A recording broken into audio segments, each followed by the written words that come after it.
Sveiki, eteryje Žemės uostai. Ir maži gali būti dideli. Šiandien keliausime į ežerėlį, kur atsidavimas bendruomeniai ir tvirta vizija virto unikaliu projektu. Susipažinsime su ežerėlio sveikatos namais, kuriuose rūpinamasi ne tik kūnu, bet ir siela, bei su moterimi, be kurios greičiausiai viso to nebūtų. Jolanta Marija Malinauskaitė.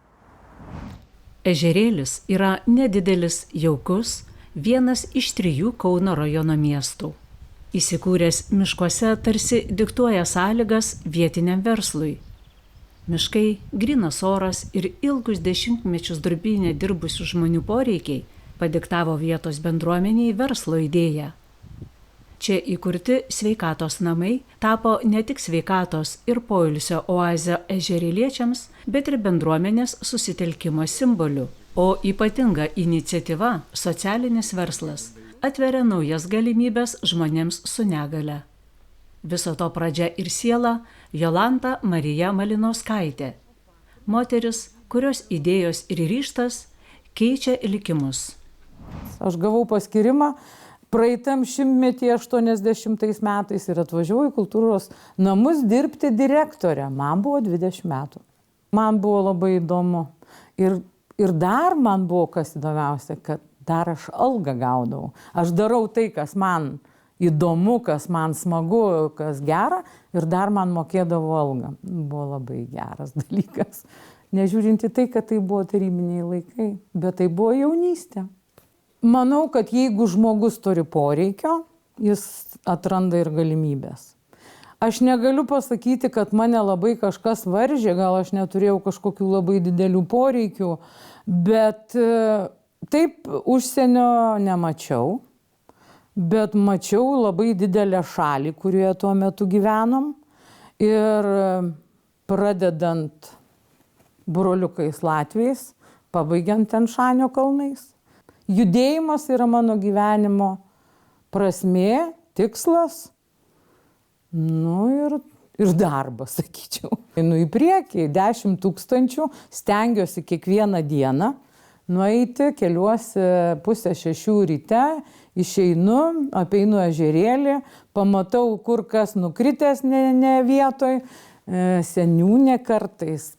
Gal ir nelabai patenkinta, kai pasakau, kad ten tvora išvirtus, ten ženklas koks nuverstas. Tai va, bet tai mane irgi, man duoda daug jėgų, energijos ir užkuria visai dienai.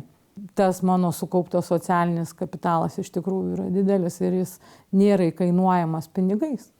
Tai va, aš esu labai turtinga. Ir netiesa, sako tie žmonės, kurie bendruomenėje veikloje veikia, tai aš kaip durnelis, koks lakstau čia darau. Ne, mes ne durneliai, mes turtuoliai.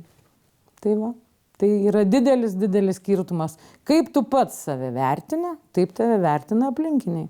Taip, kad mes labai turtingi, nes galim savo laiko skirti ir kitiems. Ežerėlio senbuvė ir įvairių idėjų generatorė Jolanta Marija Malinauskaitė pripažįsta. Pradžia buvo nelengva. Žmonės sudominti naujomis idėjomis sunku. Ne kartą teko susidurti su nepasitikėjimu ir kritiškais vertinimais. Tačiau tai jos nesustabdė. Kiekvienas žmogus yra unikalus ir su kiekvienu reikia rasti kiekvienam priėjimą. Bet noriu pasakyti, kad maži darbeliai mūsų jaunimo ir suaugusių ugdymo centro, ne viena aš esu, yra valdyba, yra aktyvas, yra žmonės, kurie kūrė šituos visus projektus. Tai mes darom nedidelius darbus ir stengiamės atsiliepti į tą vieną ar kitą poreikį ir pastebėti tuos žmonės. Netgi bendruomeniniai veikloje, nes nuo 2000 metų mūsų organizacija veikia, tai mes pradėjom labai nuo mažų dalykų, mes net neturėjome patalpų, dabar mes turime, Kauno rajono savivaldybė mums suteikė patalpas ir mes naudojamės, panaudą turime, bet tada mes neturėjom net patalpų. Tai miške buvo Robinzonų, ežerėlio Robinzonai, vadinosi pirmas renginys, kur miške rinkom grybus lapkričio mėnesį, lakstėm kliūčių ruožais ten, žodžiu visai nesvarbu. Po to vieno renginio pas mane kreipėsi keletas žmonių, Šakės, kaip ten pas jūs faina, ar aš galėčiau ateiti.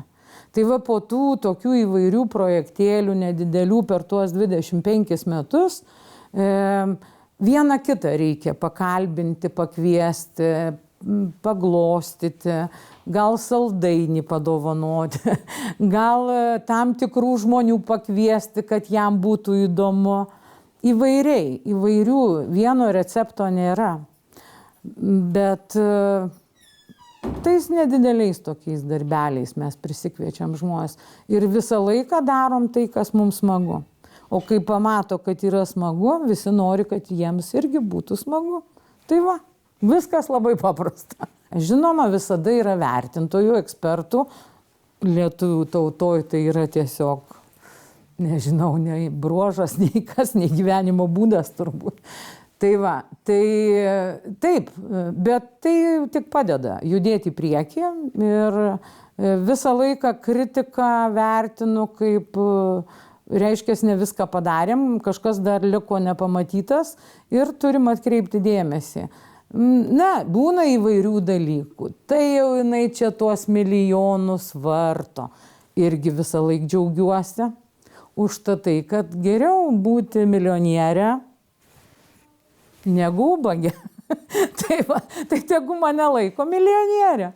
Nu, visko yra buvę, bet šiaip tai visi labai yra dėkingi, malonūs ir ežerėliai labai geri žmonės yra. Gal dėl to aš ir gyvenu čia tiek daug metų, nors esu kaunietė. Bet čia prabėgo mano jaunystė, tai labai svarbu. Aš pažįstu žmonės, tai labai didelis dalykas, tai padeda darbe. Ir tai, kad dar čia yra nuostabi gamta. Tai yra turbūt va tie 3 banginiai, kurie laiko mane šitam mieste ir man imponuoja labiausiai mano gyvenime. Apsilankę ežerėlyje įsitikinome, kai darai iš širdies, atsiveria kitos širdys. Sveikatos namai sulaukė nuoširdaus bendruomenės palaikymo, tapo atspirties tašku dar vienam svarbiam žingsniui – socialiniam verslui, skirtam žmonėms su negale. Šiuo projektu siekiama sudaryti sąlygas neįgaliesiems sveikai ir produktyviai gyventi, turiningai leisti laisvalaikį. Šitą veiklą iššaukė kitas projektas. Tai yra ežerėlio sveikatos namų projektas ir mes pradėjome socialinį verslą ir jau 3 metai vyksta šitas projektas, jau tas ataskaitinis laikotarpis baigėsi. Tai vat šitas sveikatos namų projektas mus paskatino užsiimti tą būtent socialinę veiklą ir gauti tą akreditaciją, kad mes galėtumėm vykdyti neįgaliųjų socialinę reabilitaciją bendruomenėje. Kad būtumėm užtikrinti, nes ateis tų klientų į tuos sveikatos namus, neteis, įvairiai gali būti. Tai mes nutarėm, kad galime savo pirmiausiai bendruomenės pažeidžiamiausiams žmonėms suteikti galimybę sveikatintis, pailsėti, reabilituotis būtent čia savo bendruomenėje, savo namuose. Mes esame akredituota organizacija, gavome akreditaciją ir galime vykdyti neįgaliųjų socialinę reabilitaciją bendruomenėje. Turime šiai dienai 30 neįgalių žmonių, kurie lankosi pas mus mūsų centre, kurie gauna sveikatinimo paslaugas, gali pasidaryti masažą, pasėdėti druskų kambaryje, šviesos terapiją, prevenciškai panaudoti.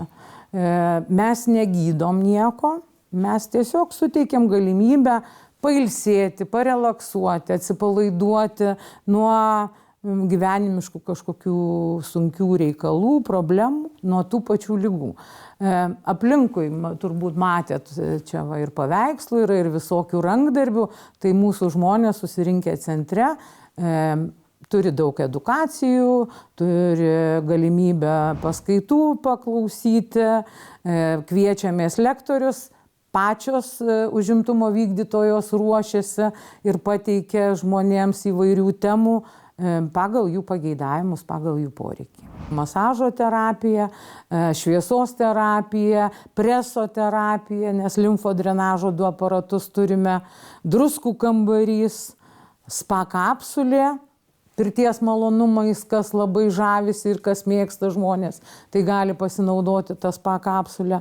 Tai yra tokie dalykai, kurie labiausiai populiarūs ir mes tuos dalykus įsigijome šiek tiek apklausę žmonės, šiek tiek susipažinę, teko ir tikrai pasižiūrėti, kas sanatorijose vyksta, kokios paslaugos yra labiausiai reikalingos, apklausėme ir savo bendruomeniai žmonės.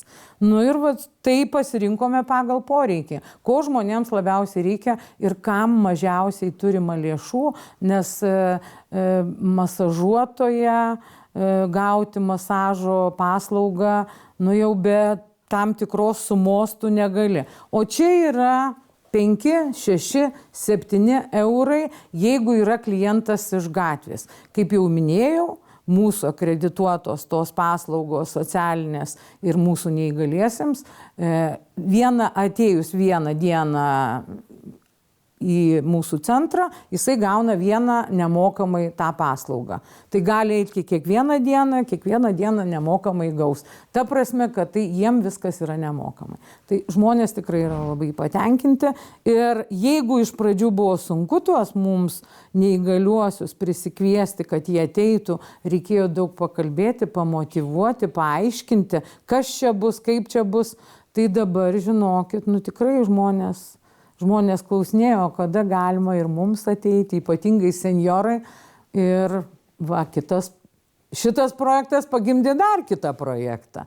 Sukūrėme projektą tvarumo, poilsio kultūros ir sveikatinimosi skatinimas Nemuno kairiojo kranto bendruomenėse. Turim tokį projektą, tai irgi yra europinis projektas, Žemės ūkio fondo Europos finansuojamas ir žinoma, jisai skirtas ne tik mūsų ežerėlio bendruomeniai, bet akademijos, Ringaudų, Kačerginės, Zapyškio bendruomenių jaunimui, senjorams ir tiems patiems neįgaliems žmonėms, kurie gali pasinaudoti ir susipažinti, ir jiems yra skatinamas tas poilsio kultūra, skatinama, kad jie turėdami laisvę valandą po darbų gali pailsėti ne tik prie televizoriaus, bet ateiti į sveikatos namus, praeiti su lazdomis, pabendrauti su žmonėmis.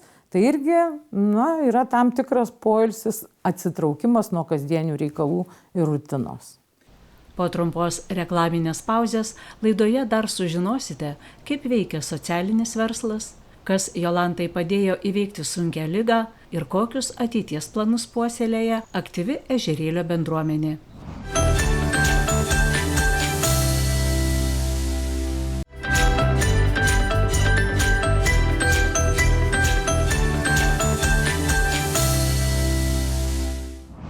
Paslaugas neįgaliesiems teikia 4 darbuotojos. Savo atsidavimu ir nuoširdžiu bendravimu jos kuria aplinką, kurioje kiekvienas gali atsiskleisti, atrasti savo kūrybinius gebėjimus ir pajusti tikros bendrystės galią. Viena iš jų, Zinaida, yra buvusi darželio auklėtoja. Tai irgi žino, darželiuose vaikai irgi visokių daug rankdarbių visko. Tai turėjo įgūdžius tam tikrus žmogus pirmiausiai, o antra gyvena besimokydama visą laiką.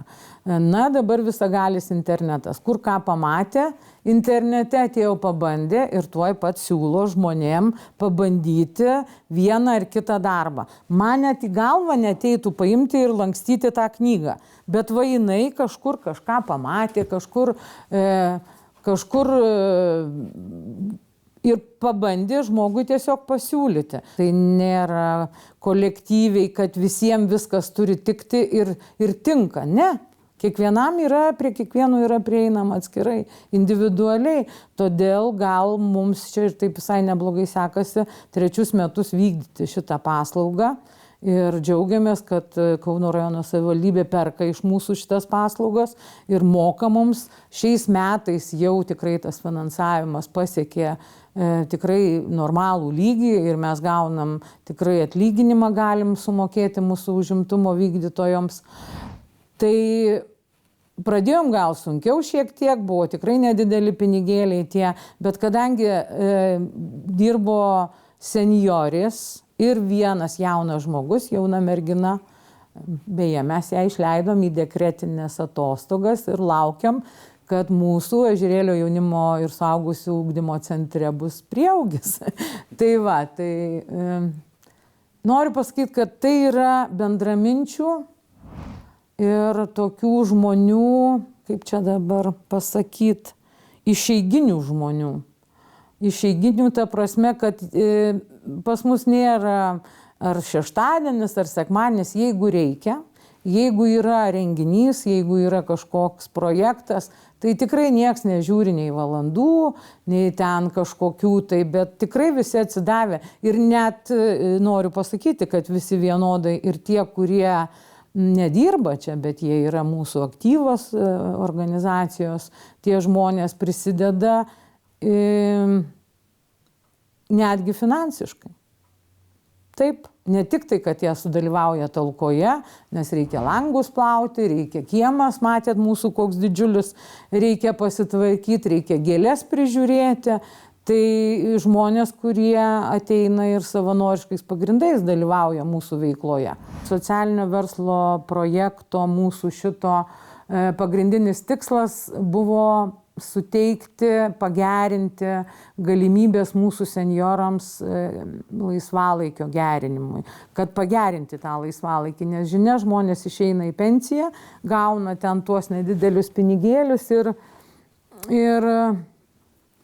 neturi tų galimybių į teatrą nuvažiuoti, į koncertą nueiti, tai į keliones pavažinėti. Tai mes jau 3 metai darom tą, suteikiam galimybę aktyviausiems mūsų senjorams, kurie dalyvauja mūsų veikloje, kur bendruomenės veikloje dalyvauja, sporto klube dalyvauja.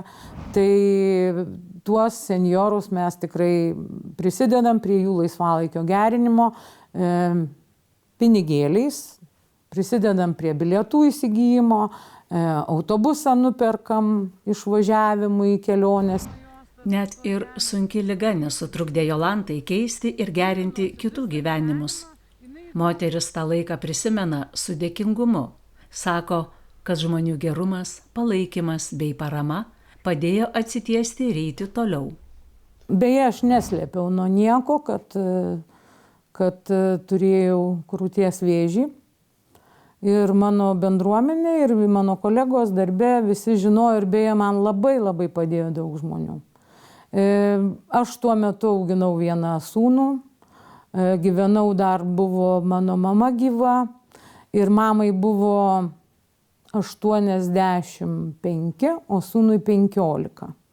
Tai va, tiesiog neturėjau galimybių savo taip leisti ir išeiti.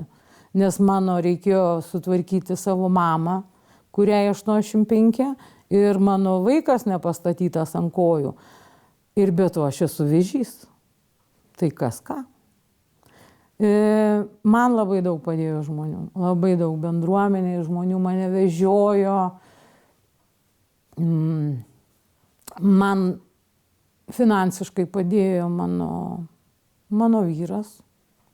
Jo giminės, jo močiutė, nes ta liga kainuoja pinigų. Tai va, o O šiaip aš nedirbau tuo metu 5 metų ir tik tai, reiškia, nedarbingumo ta pašalpa. Bet, sakau, man ir finansiškai padėjo mano buvusi direktorė tuo metu kultūros centro. Žodžiu, mane labai atjautė daug žmonių. Ir taip savo leisti pamiršti viską ir, aš nepasakysiu, kad aš kovojau čia su kažkuo, bet tiesiog buvo reikalų. Ta prasme, aš turėjau dar daug reikalų šitoj žemėje ir už to tai aš net neleidau savo galvoti apie tai, kad aš galiu mirti.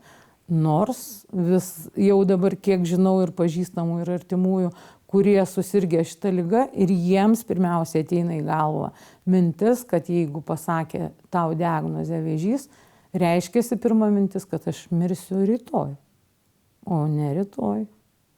O tai yra baisinis, didžiulis darbas, kurį reikia dirbti pirmiausiai su savimi. Ir vienas psichoterapeutas man yra pasakęs, nėra nepagydomų ligų, yra nepagydomi žmonės. Man labai ta frazė užstrigo ir manau, kad aš taip savo ir vadovaujuosi. Tai va, o tų dabar aš nežinau, gal aš nemokėjau savo gyvenime, vis tiek ta liga, kaip čia sako, visos ligos yra nuo nervų. Tai vat aš kažkaip labai pergyvenu ir iš vis perfekcionistė esu, kad jeigu daryti jau iki galo ir va tas galbūt pareigos toks jausmas gal per daug didelis toks, bet čia toks tarybinių laikų ir aš dabar tai iš kitos pusės, mane nervina, bet dabartinis jaunimas, jie moka. Ai, kai bus, tai bus. Tai vat kartais pavydėdavau šito dalyko, nes norėjosi viską gerai padaryti visada. Tai va, bet viskas gavosi gerai.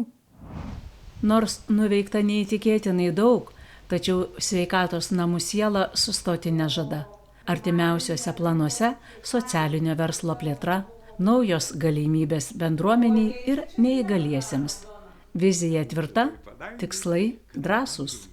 Turime minčių, nes 3 metai gyvenam, patalpos, jau būtų gerai pasitvarkyti, kad truputėlį šiuolaikiškiau viskas atrodytų, ne taip, kaip jūs sakėt, kad čia viskas taip paprastai. Paprastai, bet neprastai. Tai nepasiteisino mūsų spa kapsulė.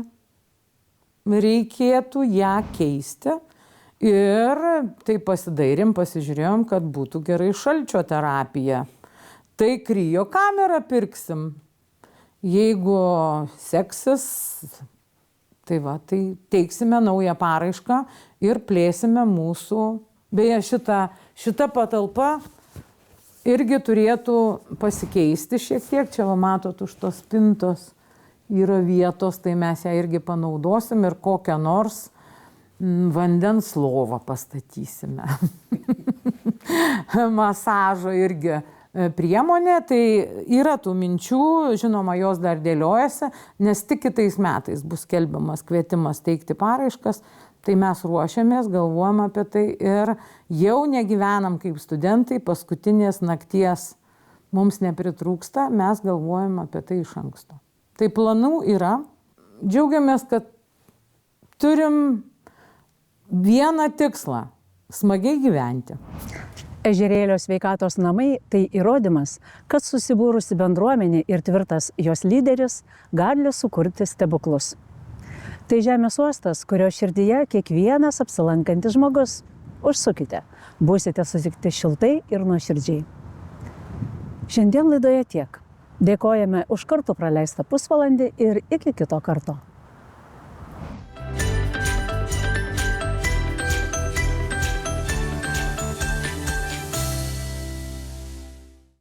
Projektą iš dalies finansuoja Medijų rėmimo fondas.